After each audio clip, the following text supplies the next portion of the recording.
Hello everyone, I am Siddharthan. Currently, we are in the fifth module of our hands-on machine learning course with Python, and this fifth module is all about mathematics for machine learning. So far in this mathematics module, we have discussed about the topic on linear algebra for machine learning, and now we have started with the topic on statistics. So in today's video, let's discuss about what are some basics of statistics and what are the different types of data we deal with in statistics and machine learning. Okay. So in case you are watching my videos for the first time, hi, in this YouTube channel, I'm making a hands-on machine learning course with Python. And if you want to learn this course from the beginning, I'll give the link for my machine learning course playlist. So you can go to that playlist and you can start watching the videos from the beginning. So that link will be provided in the description of this video. Okay. So with that being said, let's get started with this video. So this is the agenda for today's video. First, let's try to understand why we need statistics, and I'll explain you this with a very interesting example. And then let's try to understand what are the different applications of statistics and what are the different domains where we can apply this statistics. And then let's discuss another important topic, which is the different types of data we deal with in statistics and machine learning. Okay. So first of all, let's try to answer this question: why we need statistics, or what is the importance of statistics? If someone asked me to give a simple statement on what is the need for statistics or what is the use of statistics, I would tell that statistics is a tool that helps us to extract information and knowledge from data.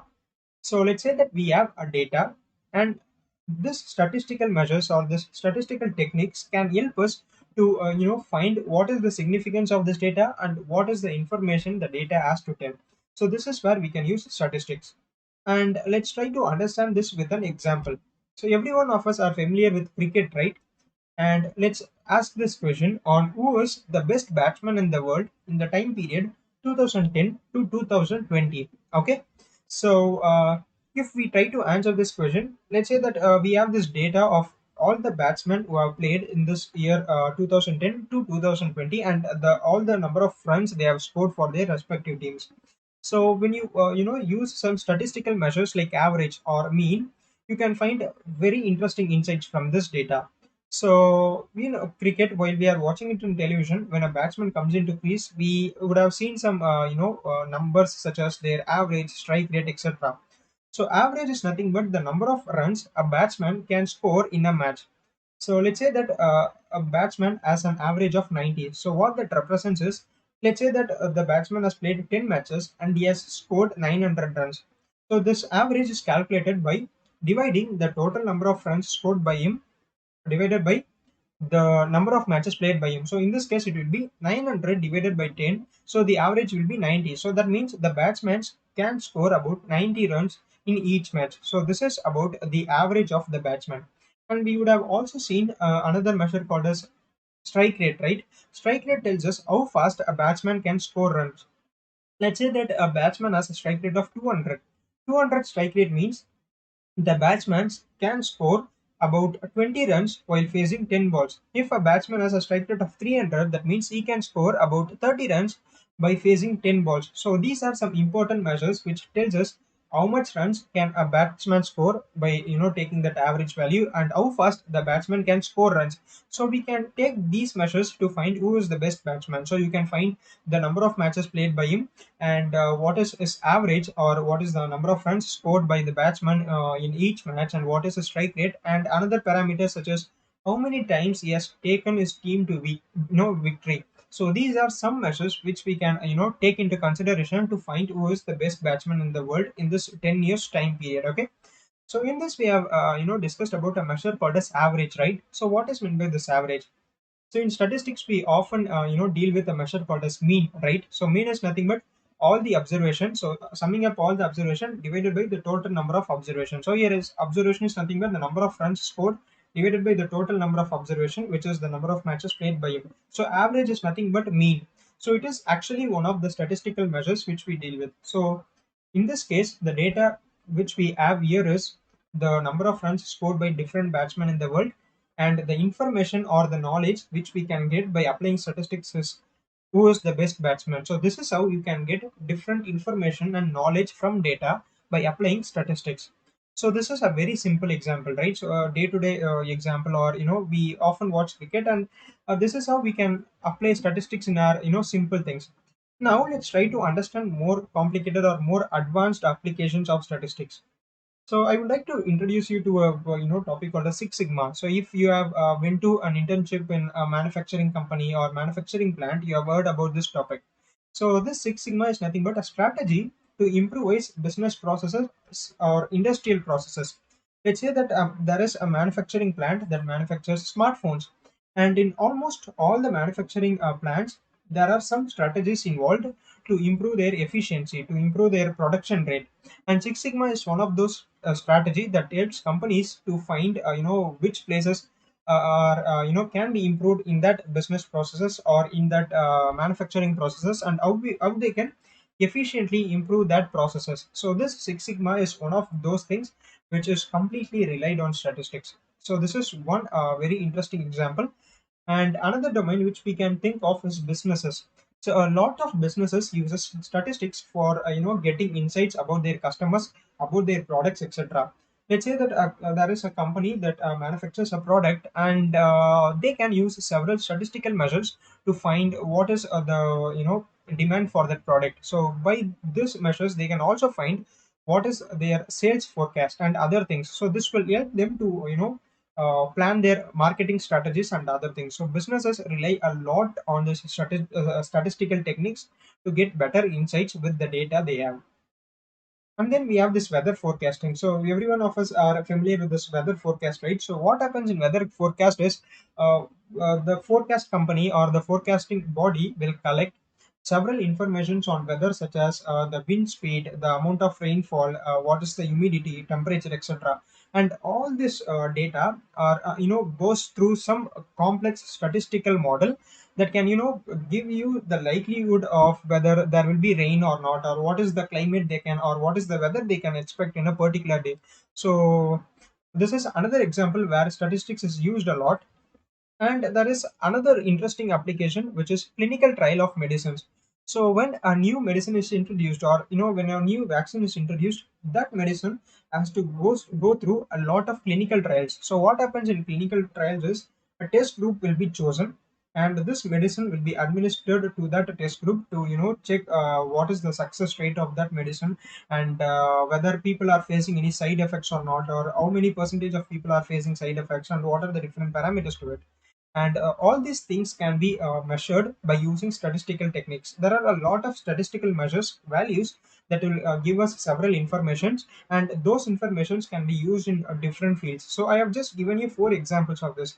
So you can also research in Google on what are the different applications of statistics, and what are the important insights you can get from statistics in all these different domains. So I suggest you to go on and research more on these topics and how statistics is exactly used in this topic. So it will be a very good exercise for you. So I hope you have understood what are the different applications of statistics that we can understand. Now let's see what are the different types of data we have in statistics and machine learning. So the broad classification of the data which we have is categorical data and numerical data. So what is meant by this categorical data? So categorical data is nothing but they are represented in categories or classes.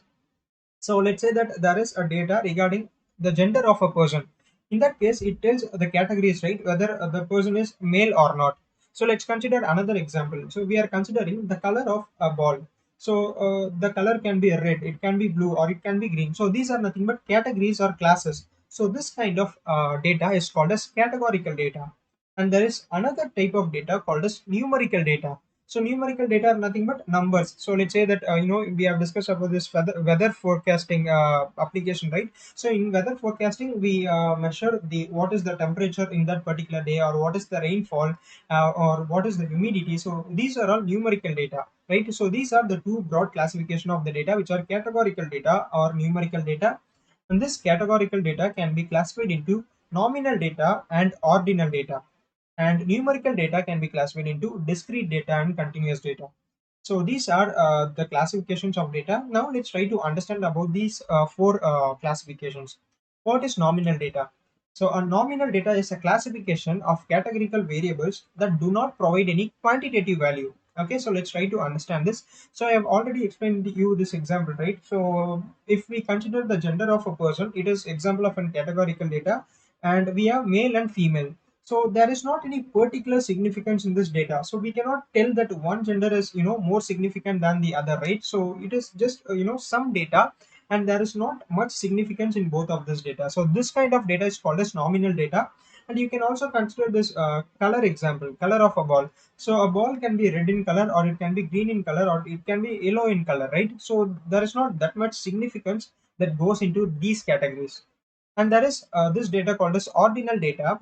And ordinal data are the type of data in which the values follow a natural order. So this is also a categorical data, but the classes have significance to them. Let's say that we are conducting a review for a smartphone, and the reviews are whether the phone is good, or it is very good, or it is very bad. Okay, so if bad represents that phone is not at all good, right? So it has some negative value to it. If we say that the smartphone is good, that means it is it's in the average range, it is okay.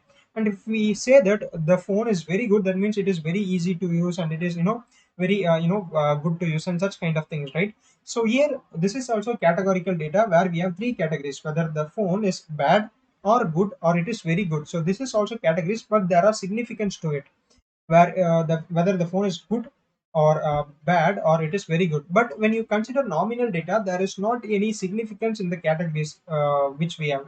So as I've explained you, when we take male or female, we cannot order it, right? But in the case of ordinal data, we can order it. So bad, good, and very good. So there is some natural order to it, and there is some significance to different classes we have. So this is about nominal data and ordinal data.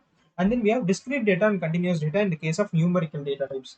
So discrete data are the type of data that can only take certain values. So certain value in the sense they cannot take some mid values in the sense decimal values. So if we consider the number of students in a class, we can say that there are about 50 students in a class, right? But we cannot say that there are 50.5 students in a class. You cannot say that there are 60.3 students in a class. So we can just give a number, a integer type of values, and not a decimal type of values. And this kind of numerical data is called as discrete data. And then we have this continuous data. So continuous data can have almost any numerical value. Unlike discrete data, they can have decimal values. So you can consider the weight of an object. So you can say that the weight of this particular object is 30.5 kilograms. So here you can take decimal values. So this is the difference between discrete data and continuous data. So these are the main four classifications of the type of data which we deal with. So the first type is nominal data, where there are just categories, and there are no order to these categories. There is no significance to any categories, and we treat all the categories as similar. And then we have this ordinal data, where there is some natural order to this data, and there is some significance to each of these classes. So these two comes under categorical data. And then we have numerical data, where in discrete data it cannot take any decimal values, but it can take only discrete values, as the example given in the number of students in a classroom, where we can have only 50 students or 62 students, not 50.5 or 16.5 students. And then we have this continuous data, where it can take decimal values like the weight of an object. So these are the different types of data we can have in statistics and also in machine learning. Okay, so I hope you have understood all the contents covered in this video. So if you have any doubts, please let me know in the comments. And that's it for this video. I'll see you in the next upload. Thanks for watching.